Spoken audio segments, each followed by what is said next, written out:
Good morning, everyone.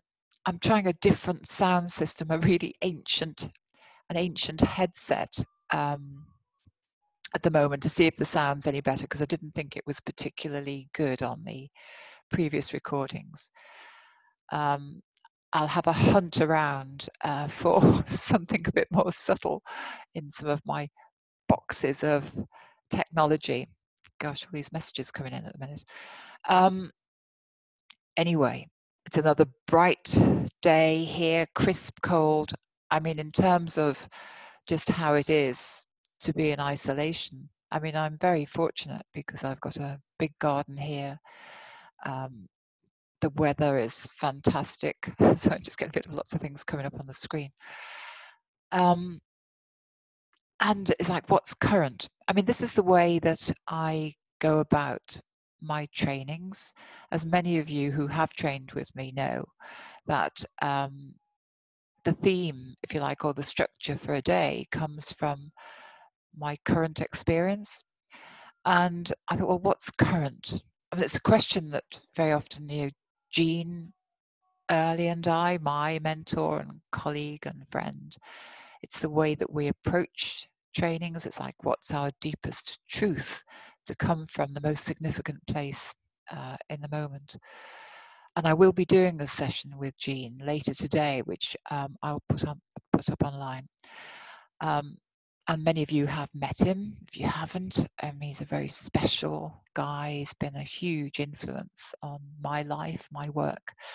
So back to what's current for me. Well, a lot of my thinking was about Boris Johnson being diagnosed as being positive for the virus. Very interesting reactions to that.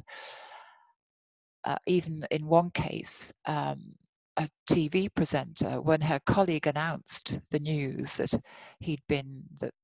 Boris Johnson had been diagnosed with COVID-19, that she was seen to be kind of smiling and looking down to hide her reaction.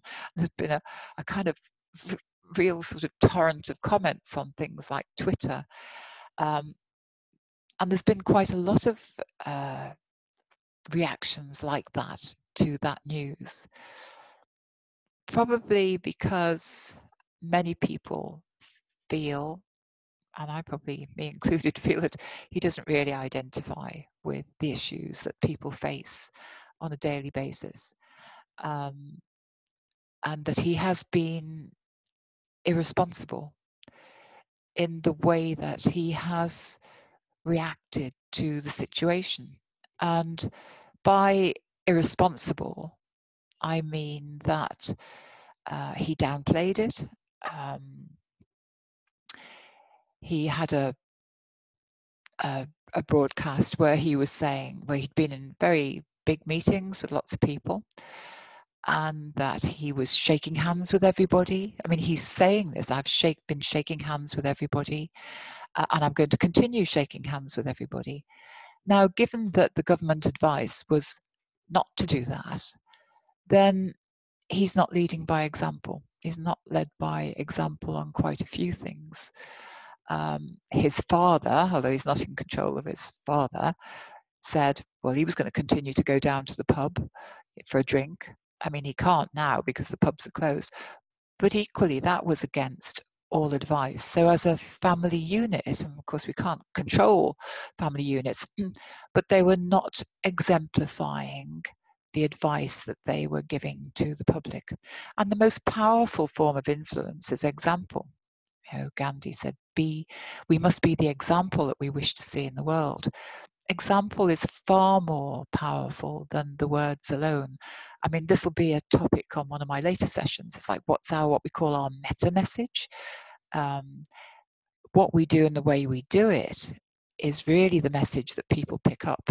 So if our words contradict the example that we're being, if I'm teaching, rapport, but I'm not really being connected with the people that I'm dealing with, then that's the overall message, that rapport isn't really important. And congruence is having these things in line. So it's about our words and our actions, everything about us being at one. There was a lot of exploration some years ago about what learning organizations are. And one of the aspects of or one of the ways of, if you like, defining what a learning organization is that it's something where every point of contact communicates the same message. So that, whether you were dealing with somebody in reception, or whether it was the way the company handled complaints, or the way they just generally kept contact or not with their customers, the way they dealt with their staff. If all of those things adhere to the same values, then that was considered to be a transparent organization, which was considered to be, and still is considered to be, one of the characteristics of a successful company. Same for individuals. I mean, it starts with us personally. So yes, I think a word that's been used a lot, and certainly that was in my mind in relation to Boris Johnson, is that that's irresponsible. I saw some scenes of the politicians leaving the chamber, the house where they debate, where they meet, gathering together around the speaker and absolutely not adhering to a 2-meter distance between each other. And this is the heart of government. And now it's been discovered that some of the people at the heart of government around Boris Johnson have been diagnosed as positive.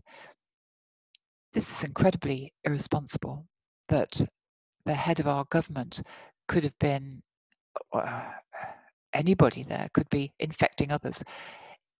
Doesn't matter where we are, but in such positions of influence and power where it so matters at the moment what decisions are made. Yep, irresponsible. However, the backlash of that is that there is, I refer to a different belief of excellence in each of these sessions. And remember with the belief, something that I said yesterday, it's like, bear with them, try them out. They're not facts, they're ways of thinking. So it's like, give them a go. It's the only way that you find out how they work for you. And one very, very uncomfortable one at times is that what we recognize in others is true about ourselves. It's like, if you can spot it, you've got it, basically. I have all sorts of debates and discussions about this. So here am I saying Boris Johnson is irresponsible. So it comes back and it bites me on the bum, so to speak, in the sense that, how am I irresponsible? Because if I recognize it in him, if I have that word, remember I talked about words in the first recording, if I have that word in my consciousness, then it's present in my experience as well.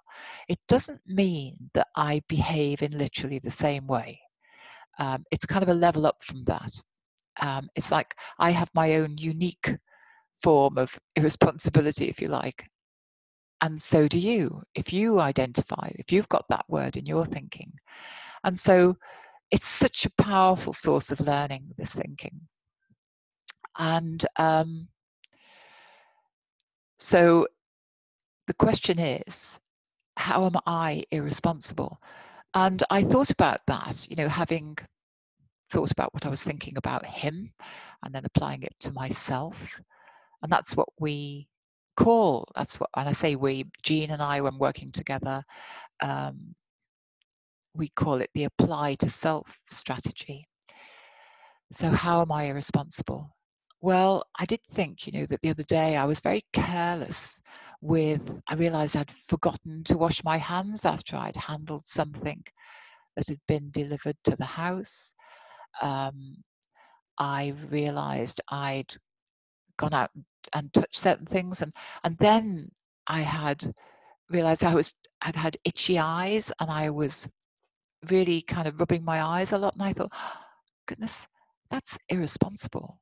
I'm sure there's some much bigger examples of irresponsibility in my life. If my mother was alive, she'd tell you, by God, it's in the blood.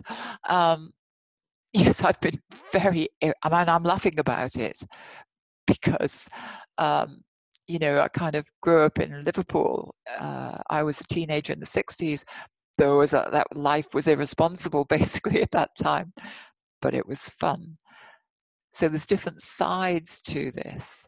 So yes, I am irresponsible without doubt. And the way that I can really, if you like, deal with this is to, I don't really have the right to, if you like, condemn somebody else for that if I don't deal with it within myself.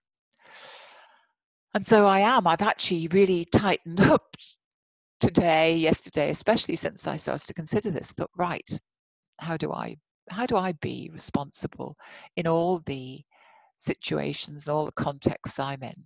And it's had all sorts of repercussions for me.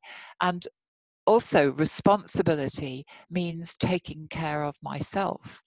And living on my own here in France, I need to be especially careful because I recognize that, say, if I had an accident here, there's really not going to be any easy available medical help, I don't think. Certainly in the coming weeks, that's going to be the case.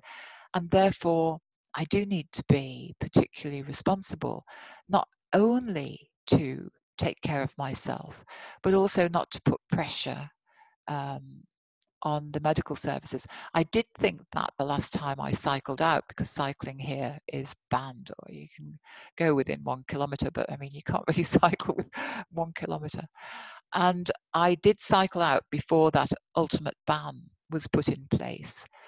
And it was beautiful because the roads were clear. It was perfect cycling conditions. The weather was good, you know, hardly a vehicle in sight. And yet I did realize it was irresponsible, because if I had had an accident then I'd have jeopardized other people's safety and lives if they had come to help me. So yes, I'm taking that on board. That's a real learning for me, a very important learning at the moment, a very important commitment that I'm making. So the question, if you wish to apply this to yourself, is to think about, identify, let's say, a behavior or a characteristic in somebody else, anybody, somebody close to you, somebody in your family, somebody you just know remotely, somebody on television, somebody in the public eye, whatever. Something that kind of bothers you, because they're often the really key ones. They often reveal our blind spots. And how do you describe this person? So the question is, what is it about what they're doing that, if you like, bothers you, affects you? So just as I came up with the irresponsibility in relation to Boris Johnson, it's in answer to that question. What is it about their behavior? It's not literally just the behavior, but what is it about that? And you'll come up with a term that comes from your inner being, if you like. We say term that's often used in NLP is we create our map of the world. It comes from your map of the world, that word. So that reveals something about you, because, you know, 2 or more people could experience the same behavior in somebody and they'll label it very differently. That's about them. That's about you. And then, having identified that word, the next question is, how is that true about me? You ask that of yourself. Now, it's not, is it true about me? You operate on the assumption that it is. That's the belief that you're trying on and going along with in order to discover the learning. How is that true about me? It's not a good thing to ask other people, by the way. You know, when somebody says, oh, so supposing somebody said to me, well, you're irresponsible, Sue. And I think, well, they're bloody irresponsible as well. Now, if I say back to them, and how is that true about you? That's not an ideal. You don't do it to other people. Don't say this to others. It's probably one of the greatest rapport breakers, relationship breakers, if you go around saying that to other people. You know, if you retaliate when somebody gives you some feedback like that. And you go, well, it's true about you as well. Whether or not you pull that face at the same time doesn't matter. It's really only to be applied to yourself. How is it true about me? You could get other people's feedback. You could say, look, I'm thinking this about this person, and I'm wondering how it's true about me. How is it? How do you recognize that in me? You might get some tough feedback. Or if you've got somebody who's just very kind and rescues, they'll go, oh no, you're not like that. That's not helpful, actually. So you only, if you like, get others in it when you invite them for that feedback. And boy, it's a source of powerful personal development. Now, there is another side to it as well, which is a very nice side. But sometimes, interestingly, people have as much difficulty with the nice side as they do with that, what can be an uncomfortable side. So if I admire somebody, and I think, wow, I really like, the way that they are being, they have such compassion. They have such generosity, for example, and I can, gosh, there's so many people that, so, if I think anybody really, maybe not anybody, but, just people coming to mind as I even ask myself that question.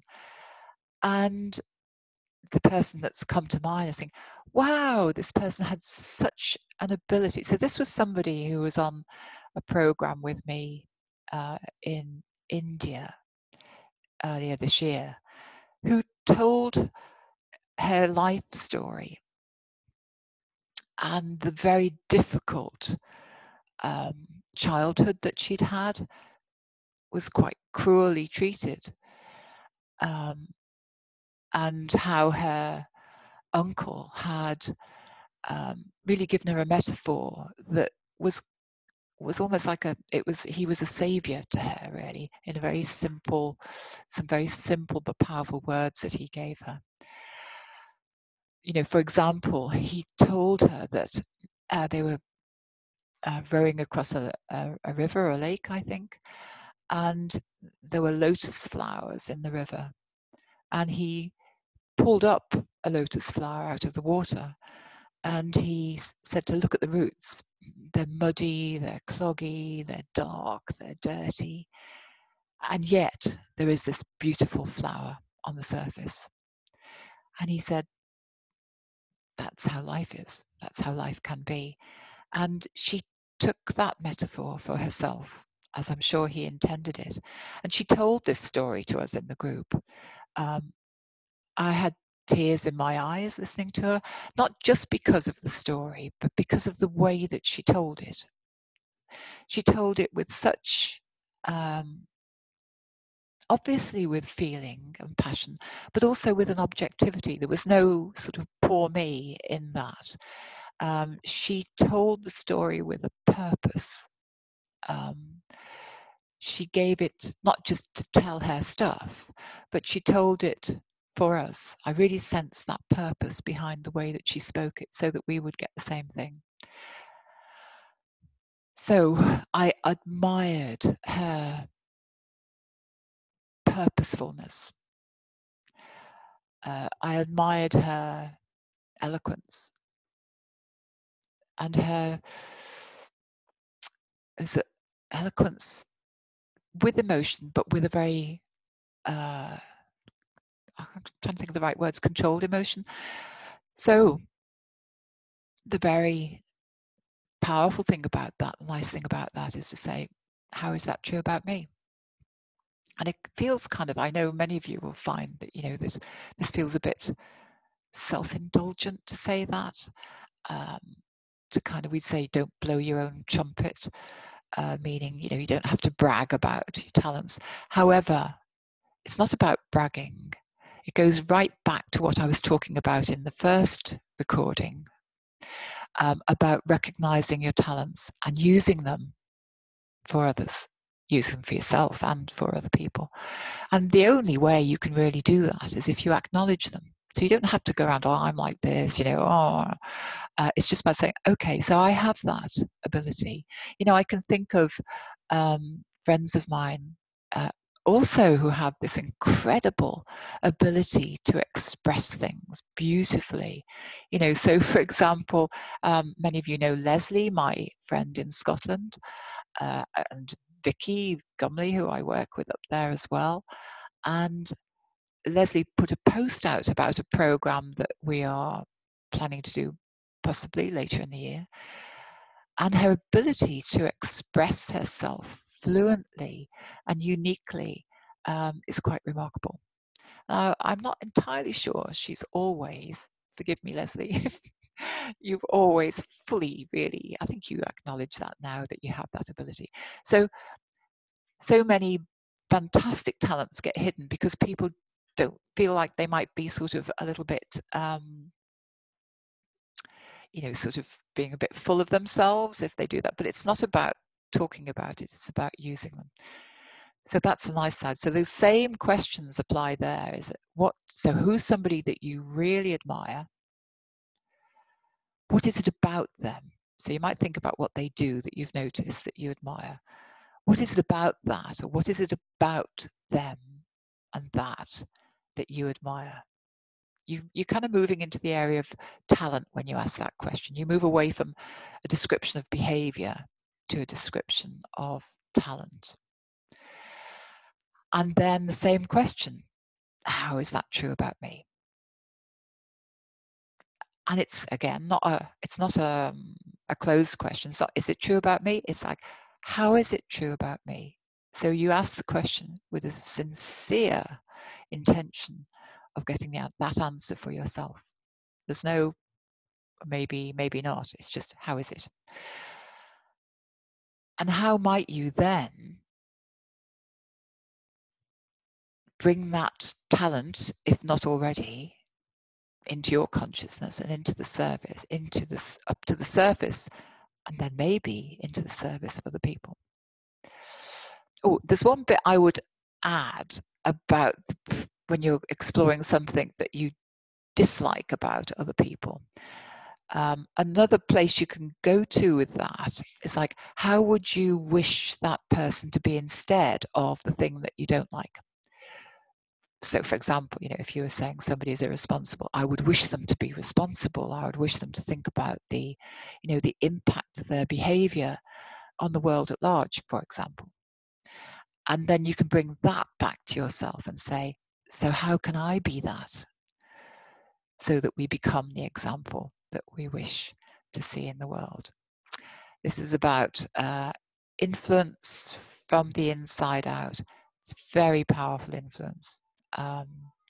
This apply to self strategy is one that I've used for years, not always fully congruently, but certainly sought to apply that.